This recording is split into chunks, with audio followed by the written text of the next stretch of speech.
Hello friends, अपना नया lecture start करते हैं। चैप्टर चल रहा है हमारा कंपाउंड इंटरेस्ट। ये चैप्टर क्लास 8 सीबीएसई और क्लास 9 आईसीएसई दोनों में मौजूद है। तो चलिए, क्वेश्चन आपके स्क्रीन पर आ रहा है, मैं भी क्वेश्चन पढ़ता हूँ। कह रहा है कि a sum of money invested at compound interest double itself in 4 years. A sum of money, तो अ सम ऑफ मनी क्या चीज है? प्रिंसिपल। लेकिन वो इस बार आपको क्या गिवन है या नहीं है? ऑब्वियस सी बात है, वो आपको गिवन नहीं है। लेकिन वो सम ऑफ मनी जब कंपाउंड इंटरेस्ट पर इन्वेस्ट की जाती है तो एक डबल इटसेल्फ इन 4 इयर्स। तो अगर प्रिंसिपल दोगुना हो गया है तो पक्की बात, वो आपको क्या दिया हुआ है? वो आपको अमाउंट दिया हुआ है। कह रहा है वो प्रिंसिपल जो कि पी है, मैंने लेट लिया है, डबल कर लिया उसने अपने आप को। मतलब अगर प्रिंसिपल पी है तो अमाउंट हो गया 2p। कितने साल में? टाइम दिया हुआ है 4 साल में।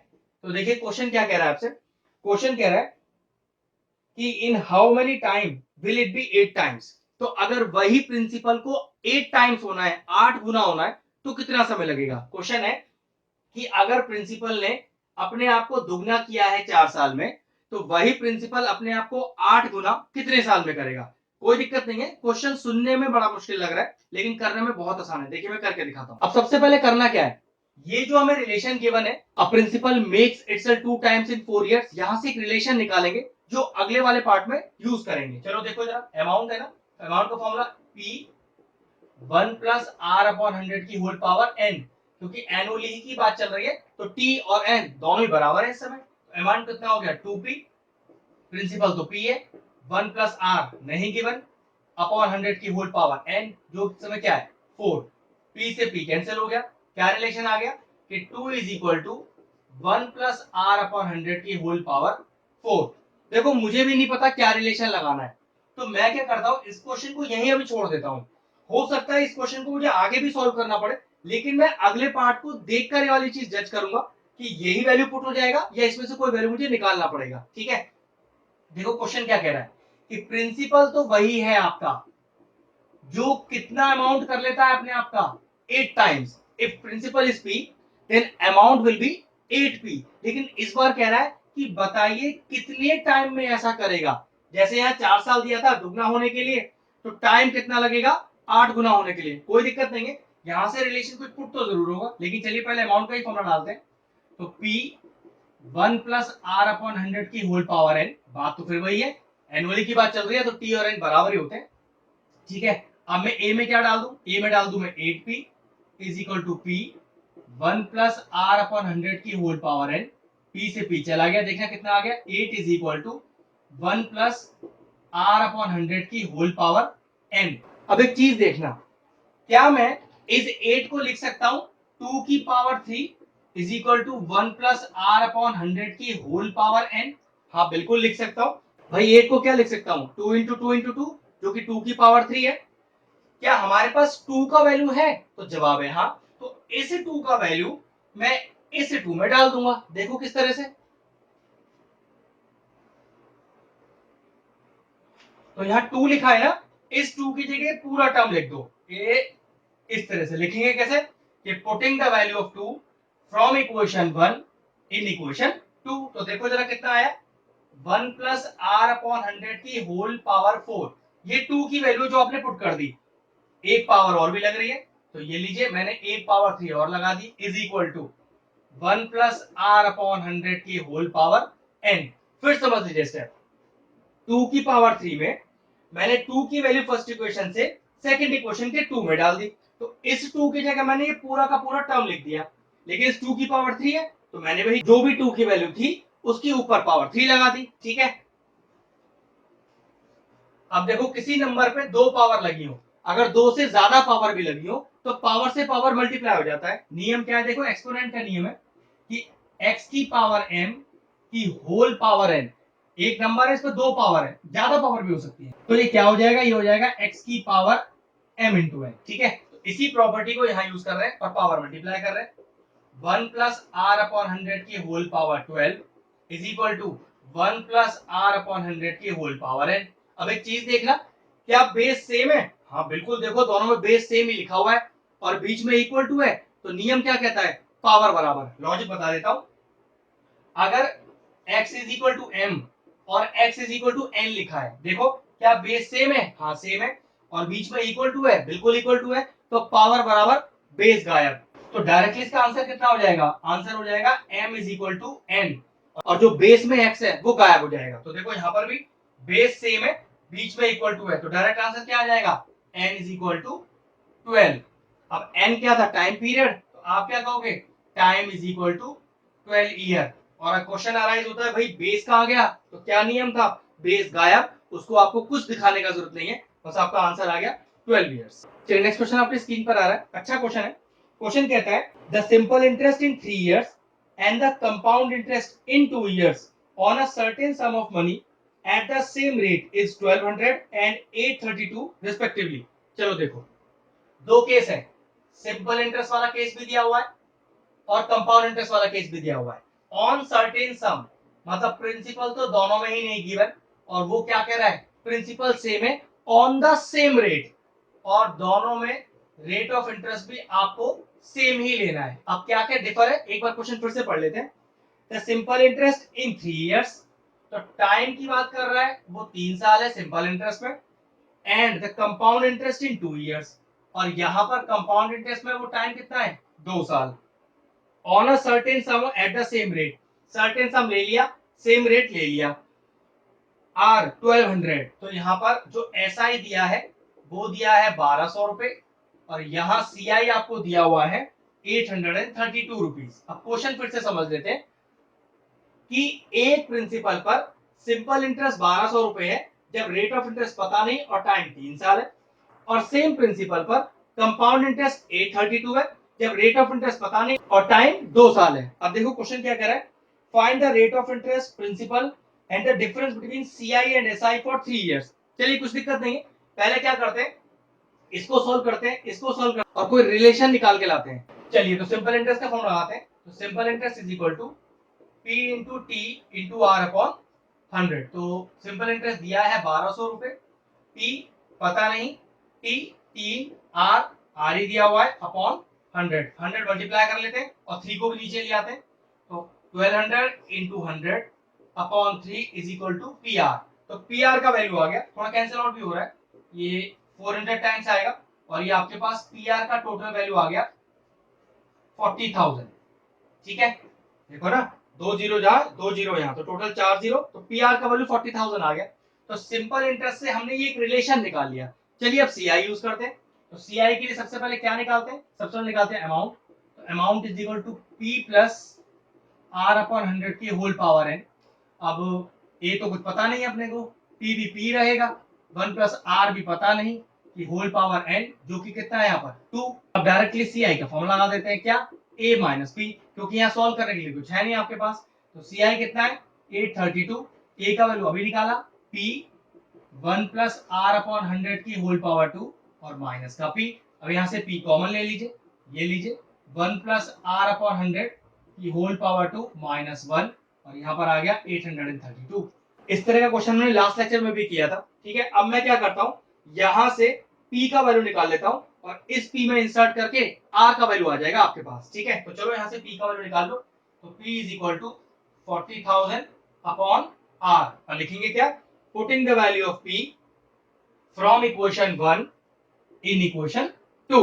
ठीक है, चलिए चाहो तो यहाँ से आप r का वैल्यू निकाल के भी पुट कर सकते थे, लेकिन p निकालना ज्यादा आसान रहेगा। ठीक है, तो चलिए पुट करता हूँ p का वैल्यू, तो 832 इज इक्वल टू p कितना है, ये है 40,000 अपॉन r। अब यहाँ एलसीएम ले लेता हूँ, देखो पहले ये आपके पास आएगा 100 प्लस r अपॉन 100 का होल स्क्वायर और माइनस 1, अब खुलेगा a प्लस बी का होल स्क्वायर। तो चलिए अभी इसको टच मत करो, इसको सिर्फ ऐसे ही रहने दो, बाद में काफी सारे टर्म्स कटेंगे भी और उधर भी चले जाएंगे आरएचएस के अंदर। तो चलिए खोलिए प्लस बी का होल स्क्वायर, तो A square plus B square और प्लस 2ab, ध्यान से देख लो, ए स्क्वायर 100 का square plus B square R का square plus 2 into 100 into R, और अपॉन में कितना 100 का स्क्वायर है ना, ये हो गया 10,000 माइनस का 1। चलिए यहाँ एलसीएम लेते हैं, ये आ गया 832 is equal to 40,000 upon R, लीजिए एलसीएम कितना आएगा, एलसीएम 10,000 एलसीएम आ जाएगा। ठीक है, और ये कितना आएगा 10,000 plus R square plus 200 R, minus का 1 है ना, तो एलसीएम लेंगे कितना आएगा माइनस का 10,000 यहाँ जाएगा। ठीक है, बिल्कुल वैसे ही एलसीएम लिया जैसे लिया जाता है, आप अपने तरीके से भी ले लेना, बिल्कुल यही आंसर आएगा। देखो ये कैंसिल आउट हो गया, अब ये 4 जीरो से ये 4 जीरो चली गई, क्या बचा 832 is equal to 4 upon R, R square plus 200 R. देखो यहाँ से आर कॉमन आ रहा है, ये आर भी चला जाएगा, तो 832 is equal to 4r upon R, R plus 200। ये लीजिए भी चला गया, अब इस 4 को उसके नीचे ले जाइए, कैलकुलेशन और आसान हो जाएगा। देखो अभी आपका is equal to R plus 200, cancel out कीजिए, तो 4 टू 8, दो टर्म एक साथ ले रहे, जीरो लगानी पड़ेगी, और 4 8 32, तो 208 is equal to R plus 200, 200 को इधर लाइए, तो 208 माइनस का 200 इज इक्वल टू आर, और आर कितना आ गया 8%। तो ये लीजिए पहला आंसर आया कि what is the rate of interest, rate of interest is 8%। अब अगला निकालना है प्रिंसिपल, कुछ मत करो, इस आर की वैल्यू को यहाँ पुट करो डायरेक्ट, फर्स्ट इक्वेशन में पी आ जाएगा। तो देखिए P is equal to 40,000 upon R, R is 8, चलिए कैंसिल आउट करते हैं, तो 4 टू 8, 4 1 4 और 4 0, एक बार 2 से और कैंसिल होगा, 2 1 2, 2 5 10 और 3 0। तो व्हाट इज द प्रिंसिपल, तो प्रिंसिपल आया आपका 5,000 रुपए, और रेट ऑफ इंटरेस्ट आ गया 8% का। अब देखो क्वेश्चन का थर्ड पार्ट क्या कह रहा है, the difference between the CI and SI for 3 years. अब 3 साल का सीआई आपके पास होना चाहिए, 3 साल का एसआई आपके पास होना चाहिए, और माइनस कर दीजिए। तो चलिए कोई दिक्कत नहीं है, सारी वैल्यूज तो अपने पास है। अब देखो रेट ऑफ इंटरेस्ट कितना आ गया आपके पास 8% आ गया, और प्रिंसिपल तो अभी निकाला हमने 5,000 रुपए। ठीक है, ऐसे देखो प्रिंसिपल 5,000 रुपए और रेट ऑफ इंटरेस्ट 8%, लेकिन कह रहा है कि दोनों का 3 साल का ही इंटरेस्ट निकालना है। तो यहाँ दो की जगह क्या कर दो 3, और इसको हटा दो। अब बस अब कुछ नहीं करना, आसान सा क्वेश्चन हो गया आपका। 3 साल का एसआई निकालते हैं, 3 साल का सीआई निकालते हैं, और दोनों को माइनस कर देते हैं। तो चलिए सबसे पहले एसआई निकालते हैं 3 साल का, तो P into T into R upon 100, सारी वैल्यूज मैंने लिख दी है यहाँ पर। SI is equal to 5,000 into T into R और अपॉन 100, दो जीरो से दो जीरो गए, कितना आ गया 50 इंटू 8 3 24। चलिए तो हो गया 5 4 20, दो कैरी, 5 टू 10 और 12, और एक जीरो ये वाला। तो कुल मिलाकर 3 साल का जो सिंपल इंटरेस्ट आया वो आया 1,200 रुपए। चलिए अब चलिए कंपाउंड इंटरेस्ट निकालते हैं, लेकिन कंपाउंड इंटरेस्ट डायरेक्ट नहीं निकलता, पहले क्या निकलता है अमाउंट। तो P plus 1 plus R upon 100 की होल पावर n, तो कितना आएगा आपके पास, P है 5,000, 1 प्लस आर है 8 अपॉन 100 की होल पावर 3, क्योंकि निकालना तो इस बार कंपाउंड इंटरेस्ट भी 3 साल का ही है। तो 5,000 कैंसिल आउट कर लो, तो 4 टू 8, 4 टू 8 और 4 5 20।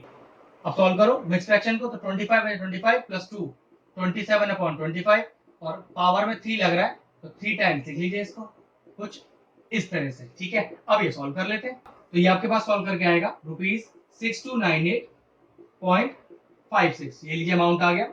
आप निकालिए सीआई, फॉर्मूला क्या होता है सीआई का, वही फॉर्मूला, एक ही फॉर्मूला है ए माइनस पी, ये अभी निकाला 6298.56 माइनस पी, पी कितना 5,000, माइनस कर दीजिए कितना आ गया 1298.56 पैसे।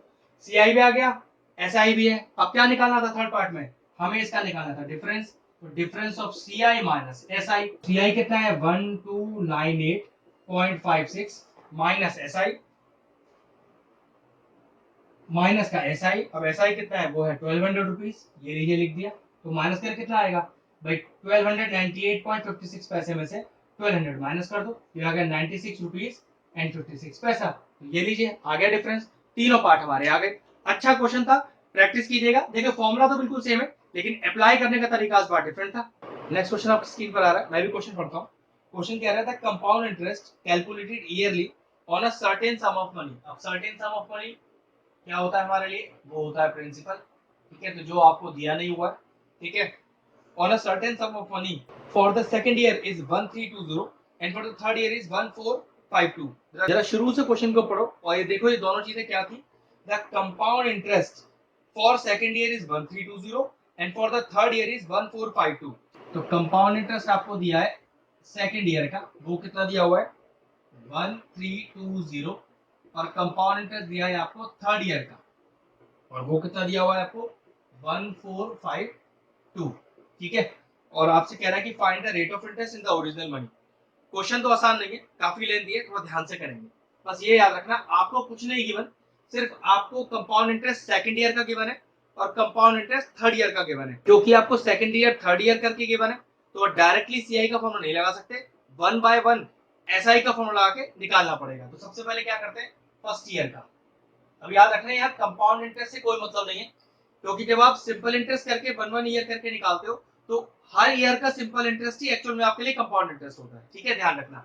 तो ये एक्चुअल में जो हम सिंपल इंटरेस्ट करके निकाल रहे हैं, तो सेकंड ईयर का सिंपल इंटरेस्ट ही ये 1320 हो जाएगा, और थर्ड ईयर का सिंपल इंटरेस्ट ही आपका 1452 हो जाएगा। ध्यान रखना, जब आप कंपाउंड इंटरेस्ट का डायरेक्ट फॉर्मूला नहीं लगाते और ईयर बाय ईयर करके निकालते हो यूजिंग सिंपल इंटरेस्ट, तो सेकंड ईयर का सिंपल इंटरेस्ट ही सेकंड ईयर का कंपाउंड इंटरेस्ट माना जाता है, और थर्ड ईयर का सिंपल इंटरेस्ट ही थर्ड ईयर का कंपाउंड इंटरेस्ट माना जाता है। लेकिन केस होना चाहिए कि आप वन बाय वन करके निकाल रहे हो, ठीक है, आप डायरेक्टली सीआई का फॉर्मूला यूज नहीं कर रहे। तो चलिए फर्स्ट ईयर में एसआई का फॉर्मूला लगाते हैं, P into T into R upon 100। अब P पता नहीं, T एक साल, तो फर्स्ट ईयर ही निकाल रहे हैं, R अपॉन 100, क्योंकि रेट भी हमें नहीं पता तो लिख देते हैं कि लेट द रेट भी R%, क्योंकि ये तो फाइंड ही करना है आपको, ठीक है। तो देखो फर्स्ट ईयर का एसआई कितना आ गया, ये आ गया PR अपॉन 100। तो फर्स्ट ईयर का अमाउंट निकालो, तो अमाउंट फॉर फर्स्ट ईयर क्या फॉर्मूला होगा, P प्लस SI। कितना है P तो P है, और SI हमने अभी निकाला, ये लीजिए। तो ये आ गया आपके पास amount for the first year. अब amount for the first year को सेकंड ईयर का क्या बनना होता है, प्रिंसिपल बनना होता है, हमने पहले किया है, ठीक है। अब लिखते हैं यहाँ पर हम सेकंड ईयर। अब सेकंड ईयर का प्रिंसिपल क्या हो गया, सेकंड ईयर का प्रिंसिपल वही हुआ जो फर्स्ट ईयर का अमाउंट था, कितना P plus PR upon 100, time वही वन ईयर, क्योंकि सेकंड ईयर ही तो निकाल रहे हो, तो सेकंड ईयर है तो एक साल ही, रेट वही R%। तो देखो एसआई कितना आ गया सेकंड ईयर के लिए, तो ध्यान रखना कि सेकंड ईयर का जो एसआई है वही सीआई है जो आपको वहां गिवन है, ठीक है। तो फॉर्मूला P जो कि कितना है आपके पास, ये पूरा into T into R upon 100, और ये एसआई आपको डायरेक्टली दिया हुआ है कितना 1320।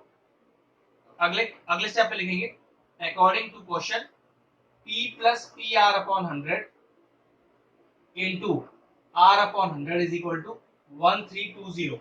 अब इस रिलेशन को मुझे यूज करना है आगे की कैलकुलेशन में, तो इसको मैं अलग से लिख लेता हूँ। अब ये कैलकुलेशन मैंने अलग से लिख ली है, ठीक है। अब इसको हटा देते हैं यहाँ से, ठीक है, ये अकॉर्डिंग टू क्वेश्चन में हटा देते हैं। वो क्यों, ये क्या आया हमारा, ये तो ऐसा ही आया है ना, कौन से ईयर का, सेकंड ईयर का। तो सेकंड ईयर का अमाउंट निकालते हैं, तो सेकंड ईयर का अमाउंट क्या होगा भाई, वही होगा P प्लस SI। तो सेकंड ईयर का प्रिंसिपल कितना है, देखो ध्यान से करना, कैलकुलेशन टफ है, प्लस SI ये रहा, ध्यान से, ये आया आपका सेकंड ईयर का अमाउंट। ये सेकंड ईयर का जो अमाउंट है, अब वो क्या बनेगा, वो थर्ड ईयर के लिए प्रिंसिपल बनेगा। अब देखिए थर्ड ईयर की बात करें, तो थर्ड ईयर का प्रिंसिपल क्या हो गया आपके लिए, थर्ड ईयर का प्रिंसिपल वही हुआ जो सेकंड ईयर का अमाउंट था। तो चलिए लिखिए इसके लिए, तो प्रिंसिपल हुआ P plus PR upon 100 plus P plus PR upon 100 और इंटू R अपॉन 100, ठीक है। ये P आ गया, तो SI क्या होगा थर्ड ईयर का, P बिल्कुल वही है, बस कैलकुलेशन थोड़ा सा दिखने में टफ है, अभी देखना ये कितना आसान हो जाएगा।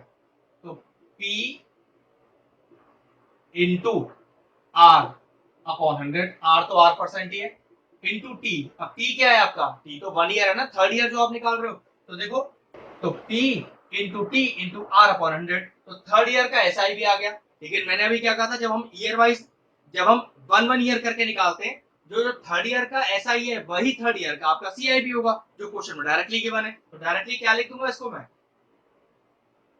तो मैं इसको डायरेक्टली लिख दूंगा कितना 1452, ठीक है। अब देखो फायदा क्या करना है, ये जो हमने रिलेशन निकाला था, यहां से P प्लस PR अपॉन 100 का वैल्यू निकाल देते हैं। वो कैसे, देखो P प्लस PR अपॉन 100 क्या हो गया हमारे लिए, 100 चला गया उधर, R आ गया नीचे, 1320 इंटू 100 अपॉन R। अब देखो यहाँ पर भी P प्लस PR अपॉन 100 है, और यहाँ पर भी P प्लस PR अपॉन 100 है, दोनों में वो रिलेशन पुट कर देते हैं। तो देखो पुट करते हैं, यहाँ कितना आया, तो 1320 इंटू 100 अपॉन आर प्लस यहाँ डालो 1320 into 100 upon R into R upon 100 bracket बंद। तो ब्रैकेट के बाहर लिखा हुआ है आर अपॉन 100 और इज इक्वल टू 1452। अब देखो ये चला गया इससे, ये चला गया इससे, बचा क्या 132000 upon R plus 1320 is equal to, ये भी उधर लेके जाइए 1452 इंटू 100 और अपॉन आर। अब एक चीज देखो, यहाँ से 10 कॉमन आ जाएगा और यहाँ से एक जीरो चला जाएगा, तो मैं एक जीरो तीनों में छोड़ा देता हूँ। तो कितना बचा 13200 upon R plus 132 is equal to 14520 और अपॉन आर। अब मैं क्या करता हूँ, इधर एलसीएम ले लेता हूँ। तो लीजिए एलसीएम, आर एलसीएम आएगा 13200 plus 132r is equal to 14520 और अपॉन आर। आर से आर कैंसिल हो गया, इसको उधर लेके जाइए 132r is equal to 14520 upon 13200। Minus कर लेते हैं, ये माइनस करके आ रहा है 1320 जो किसके बराबर है 132r के। आर की वैल्यू निकालनी है तो 132 नीचे चला जाएगा, इसके कितना आ गया डायरेक्टली 10% आ गया। तो हमें क्या निकालना था, हमें निकालना था रेट ऑफ इंटरेस्ट जो किया है 10%। देखो कैलकुलेशन तो टफ था नो डाउट, लेकिन ऐसा नहीं है कि समझ में नहीं आएगा, आपको बस ये करना है क्योंकि आपको 1 बाय 1 करके निकालना है। तो हर ईयर का जो एसआई होगा वही सीआई कहलाएगा। हमने सेकंड ईयर का एसआई निकाला जो कि सेकंड ईयर के सीआई के बराबर है।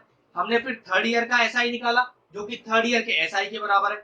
ये सीआई तो तब लिखा जाएगा डायरेक्ट जब आप फॉर्मूला लगाओगे सीआई का। 1 बाय 1 निकालोगे तो हर ईयर का सीआई और हर ईयर का एसआई फिर सेम हो जाता है, ठीक है। तो मैंने उसी तरह से रिलेशन को यूज किया, आर आ गया 10%। अब आर की वैल्यू को यहाँ पुट करके पी निकाल लेता हूँ। चलिए रिलेशन निकाल लेते हैं। तो P plus P R upon 100 into R upon 100 is equal to 1320। यहाँ आर की जगह 10 पुट करके पी आ जाएगा। चलो फटाफट से निकालता हूँ। तो P plus P into 10 upon 100 into 10 upon 100 is equal to 1320। Cancel करो, ये गया इससे और एक गया इससे, तो कितना बचा p plus P upon 10 into 1 upon 10 is equal to 1320। 10 multiply हो जाएगा उधर जाकर, ये एक जीरो और बढ़ा दिया। तो एलसीएम ले लो यहाँ पर, ये आ गया 10p plus p upon 10 is equal to 13200। ये आ गया 11p is equal to 10 cross multiply करो इस तरह से, 11 नीचे आ जाएगा डिवाइड में। तो कितना आया देखो कैंसिल आउट होकर, 11 वन 11, 11 टू 22 और 000।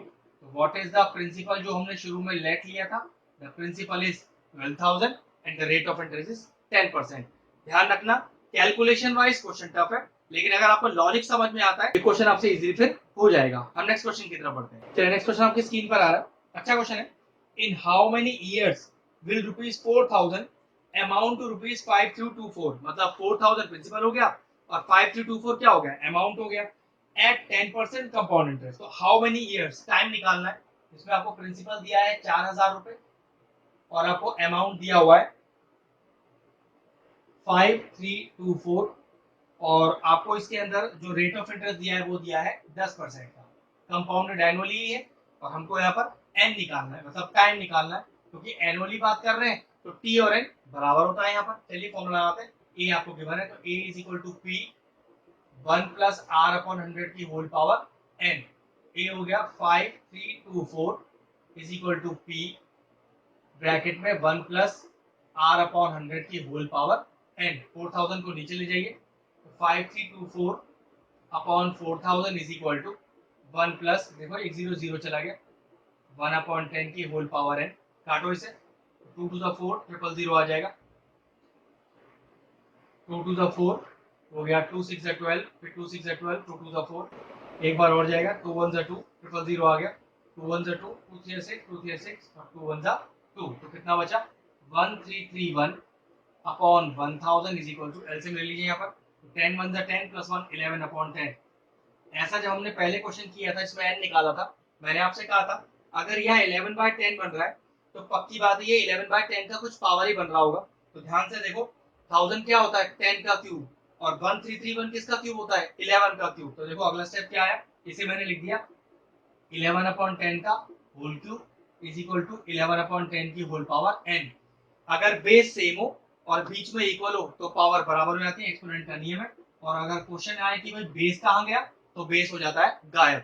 आंसर आ गया n इज इक्वल टू 3। जब हम डायरेक्टली फॉर्मूला यूज करते हैं अमाउंट का या कंपाउंड इंटरेस्ट का तो n और t बराबर होते हैं। Therefore what is the time period? Time period हो गया आपके पास 3 इयर्स। हो गया क्वेश्चन फिनिश। चलिए नेक्स्ट क्वेश्चन आपके स्क्रीन पर आ रहा है, ये भी एक अच्छा क्वेश्चन है। In what period of time निकालना, तो इस बार भी टाइम ही है आपको, ठीक है। t is equal to n is equal to question mark करके लिख देता हूँ। कह रहा है will 2000 will rupees 12,000 yield 3972 as compound interest। मतलब 12,000 रुपए 3972 कंपाउंड इंटरेस्ट कितने समय में रहेंगे, ठीक है। इस बार अमाउंट नहीं गिवन है, प्रिंसिपल तो आपको गिवन है 12,000 रुपए, लेकिन इस बार अमाउंट की जगह आपको गिवन है सीआई, और वो सीआई आपको कितना दिया हुआ है, वो दिया हुआ है 3972, ठीक है।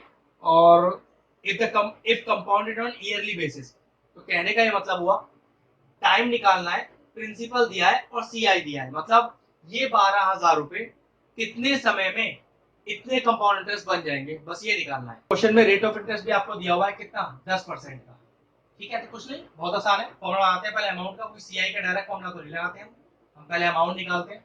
फॉर्मूला हमने लिख दिया क्या, a is equal to P 1 plus R upon 100 की होल पावर है। a कितना है पता नहीं है तो हमें, p हाँ ये 12,000 गिवन है, 1 प्लस आर वो भी गिवन है, 100 अपॉन की होल पावर n, यही तो निकालना है फाइनल आंसर में। तो ये हो गया हमारे पास 12,000, कैंसिल कीजिए, ये कट गया, आ गया 11/10 की होल पावर n, अमाउंट आ गया। अब लगाओ सीआई का फॉर्मूला, क्या होता है, सीआई होता है a माइनस का p, सीआई भी गिवन है कितना 3972 इज इक्वल टू a, अभी निकाला 12,000 11/10 की होल पावर n माइनस का p, p तो आपके पास 12,000 ही है।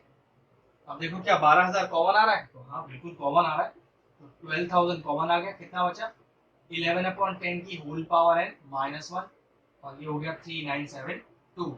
इस 12,000 को जरा नीचे ले आइए इसके, तो यहाँ मल्टीप्लाई है ना तो यहाँ के डिवाइड हो जाएगा, 3972 अपॉन 12,000 इज इक्वल टू 11/10 की होल पावर n और माइनस का 1। अब इस माइनस 1 को इधर लाके प्लस 1 करो और फटाफट से एलएचएस में एलसीएम ले लो, फिर आ गया 3972 upon 12,000 plus 1 is equal to 11/10 की होल पावर n। चलिए एलसीएम लेते हैं, एलसीएम आया 12,000, 3972 प्लस 12,000, ये सिंपल मैंने एलसीएम लिया है, इसमें कुछ नया नहीं बता रहा, ये आप अपने तरीके से भी ले सकते हो जैसे आपको करना आता है, ठीक है। ऐड करिए इसको, ये आ गया 2 7 9 और 5 और 1, ठीक है, अपॉन 12,000 इज इक्वल टू 11/10 की पावर n, कैंसिल आउट होगा, 2 6 12 0 0 0, ये आ गया 2 7 14 और 2 9 18, फिर 2 9 2 8 16, 2 6 12, फिर जाएगा 2 3 6 और फिर 3 0, तो ये हो गया 2 3 6 और 2 9 18, 2 9 18 और 2 3 6, एक बार और जाएगा 3 से, 3 1 3 0 0 3 1 3 3 3 9 3 3 9 3 1 3, तो देखो फिर से कितना आ गया 1331 अपॉन 1000 इज इक्वल टू 11/10 की पावर n। अभी हमने पीछे क्या किया था क्वेश्चन में, ये दोनों किसके क्यूब है, 1331 11 का क्यूब है और 1000 किसका क्यूब है 10 का, तो कितना हो गया 11/10 की होल पावर 3, यहाँ पे हो गया 11/10 की होल पावर n। क्या बेस सेम है और बीच में इक्वल है, पावर बराबर, एग्जैक्ट आपका आंसर कितना आ गया 3 बराबर n, क्योंकि ईयरली ही तो सॉल्व कर रहे हैं, n और t बराबर होता है, therefore the time period is कितना 3 years। खत्म हो गया क्वेश्चन फिनिश। चलिए नेक्स्ट क्वेश्चन आपकी स्क्रीन पर आ रहा है, बहुत ही शानदार क्वेश्चन है। क्वेश्चन कह रहा है कि a man borrowed a sum of money and agrees to pay it off by paying 3150 at the end of the first year and 4410 at the end of the second year. If the rate of compound interest is 5%, find the sum borrowed। मतलब जितना पैसा उसने लिया, उसने कहा कि कुछ पैसा मैं एक साल बाद वापस कर दूंगा और बचा हुआ जितना पैसा होगा मैं सेकंड ईयर में वापस कर दूंगा, सेकंड ईयर के एंड में। तो बताइए कि कितना सम बोरो किया गया था। तो ठीक है, लेट करते हैं पहले, लेट द सम बोरो, जिसको हम क्या बोलते हैं प्रिंसिपल, तो कितना हो गया P। अब आपको इसमें दिया हुआ है money paid at the end of the first year, तो ठीक है मनी पेड, ये लिख लेते हैं at the end of first year, first year के एंड में कितना पैसा दिया गया वापस 3150 और money paid at the end of second year, और जब सेकंड ईयर खत्म हुआ तो पूरा पैसा वापस कर दिया कितना 4410। देखो इस रिलेशन को यूज कैसे करेंगे वो बहुत अच्छी चीज है, और आपको रेट ऑफ इंटरेस्ट दिया है 5% का। ठीक है, अभी ध्यान रखो कि फर्स्ट ईयर सेकंड ईयर की बात कर रहा है तो डायरेक्टली फॉर्मूले को अप्लाई नहीं करेंगे, वन बाय वन करके ही निकाल सकते हैं। ठीक है, चलिए स्टार्ट करते हैं। तो पहले फर्स्ट ईयर लिखते हैं और फर्स्ट ईयर का एसआई निकालते हैं। तो फॉर्मूला क्या है, P into T into R upon 100। तो T कितना पता नहीं, T 1 क्योंकि एक ही साल का तो निकाल रहे हैं पहले साल का, इंटू R 5 और अपॉन 100, तो ये कैंसिल हो गया 20 टाइम्स। तो SI कितना आ गया फर्स्ट ईयर का, that is equal to P upon 20। SI तो निकाल चुके हो ना, तो क्या निकालोगे, अमाउंट निकालोगे। तो amount for the first year formula P plus SI, तो कितना है P तो P ही है, और SI अभी निकाला P अपॉन 20, एलसीएम ले लो कितना आएगा 21 P अपॉन 20। ध्यान रखो कि फर्स्ट ईयर के अमाउंट का, ध्यान रखो कि फर्स्ट ईयर का अमाउंट ये बन गया, लेकिन ये जितना भी अमाउंट बना उसमें से उसने फर्स्ट ईयर के एंड में इतना पैसा दे दिया। क्वेश्चन यही है ना कि भाई इतना देना चाहिए था लेकिन इतना नहीं दिया, इतना दिया। तो मैं क्या लिखूंगा, money paid, money paid at the end of first year. देने वाला अमाउंट कितना था, वो तो बना कितना 21 अपॉन 20, देना उसको उतना था लेकिन इतना उसने दिया, तो बचा कितना, तो भाई टोटल जितना था माइनस कर दो जितना उसने दिया आपको। अब ये आपका फर्स्ट ईयर का वो अमाउंट बन गया जो उसे सेकंड ईयर का प्रिंसिपल बनना है। ठीक है, अब सेकंड ईयर की बात करते हैं। तो सेकंड ईयर का प्रिंसिपल कितना हो गया, भाई जो फर्स्ट ईयर का अमाउंट होता है वही सेकंड ईयर का प्रिंसिपल होता है। अमाउंट तो इतना था, इतना पैसा उसने चुका दिया, तो भाई जितना बचा आपका अमाउंट फर्स्ट ईयर का वही सेकंड ईयर का प्रिंसिपल बन जाएगा। 21p अपॉन 20 माइनस 3150, ये लीजिए सेकंड ईयर का प्रिंसिपल आ गया। तो सेकंड ईयर का एसआई निकाल लो, तो फॉर्मूला तो वही है p तो आपका यही है पूरा इनटू t। अब सेकंड ईयर, ईयर तो एक ही है ना 1, इनटू r, r आपको 5 है अपॉन 100। सेकंड ईयर का एसआई आ गया ना, अब क्या निकालूंगा सेकंड ईयर का अमाउंट। तो देखिए सेकंड ईयर का अमाउंट कितना आएगा, फॉर्मूला क्या होता है अमाउंट का, वही होता है p प्लस SI। तो सेकंड ईयर का प्रिंसिपल क्या है, ये रहा सेकंड ईयर का प्रिंसिपल कितना 21p अपॉन 20 माइनस का 3150। ठीक है, प्लस सेकंड ईयर का SI। अब सेकंड ईयर का SI भी निकाला, चलो इसको लिखो जरा ध्यान से। तो ये है 21p अपॉन 20 माइनस का 3150 इनटू 1 अपॉन 20। 1 अपॉन 20 कहां से आया, देखो ये वाला मैंने कैंसिल आउट करके डायरेक्ट दिया। एक्चुअल में ये अमाउंट है जो सेकंड ईयर में देना है उसको। सेकंड ईयर में तो उसने कितना पैसा दे दिया, लिखा है ना कि amount paid at the end of second year, और पूरा पेमेंट भी हो गया। तो पक्की बात है कि ये जो टोटल पैसा है वो एक्चुअल में किसके बराबर है 4410 के। बस 4410 के इक्वल रख के p का वैल्यू निकालना है। तो ये आया 21p अपॉन 20 माइनस 3150, अंदर इंटू करते हैं, प्लस ये हो गया 21p अपॉन 20 इंटू 20। वो कैसे, देखो इसको यहाँ भी इंटू किया और यहाँ भी इंटू किया, और ये कितना आया माइनस का 3150 अपॉन 20। और ये टोटल पैसा जो सेकेंड ईयर का अमाउंट है वो है कितना जो देना है 4410। ठीक है, बस बराबर रख लेते हैं, पहले एलसीएम ले लेते हैं, यहाँ देखो पूरा 400 लिख लेते हैं। ठीक है, चलिए एलसीएम लेते हैं इसका, 400 ही एलसीएम आएगा, तो कितना आ गया 20 इंटू 20 400 इंटू 21p माइनस का 1 इंटू 400 और इंटू 3150 प्लस 400 बन जा 400 इंटू 21p माइनस का 20 जा 400 और इंटू 3150 इज इक्वल टू 4410।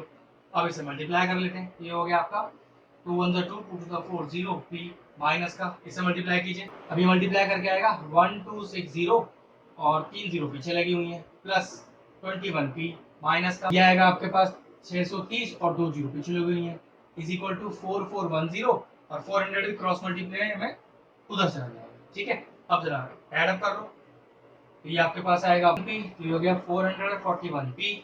अब इन दोनों को जोड़ते हैं तो ये आपके पास आ रहा माइनस का 1323 और 000 इज इक्वल टू, इसे मल्टीप्लाई करिए 1764 और 000, इसको उधर ले जाइए, तो 441p इज इक्वल टू ये आएगा 1764 000 प्लस 1323 और 000, ये ऐड करके आएगा 441p इज इक्वल टू 3087 और 000, बस पी का वैल्यू आ जाएगा यहाँ से कितना 3087 अपॉन 441। अब इसे डिवाइड कर लीजिए, ये कट के पूरा आपके पास कितना आ रहा है 7000 रुपीज आ रहा है। तो हमारा प्रिंसिपल क्या हुआ 7000 रुपीज। शानदार क्वेश्चन था ये भी, अच्छे से प्रैक्टिस कीजिएगा।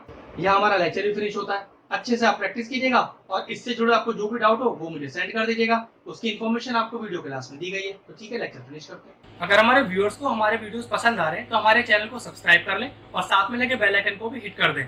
आपको अगर मैथ से जुड़ा कोई क्वेरी है किसी भी क्लास के लिए तो वो आप मुझे व्हाट्सएप कर सकते हैं, जो नीचे नंबर आ रहा है। आपका जो सोल्यूशन है मैं जल्दी से जल्दी देने का कोशिश करूंगा।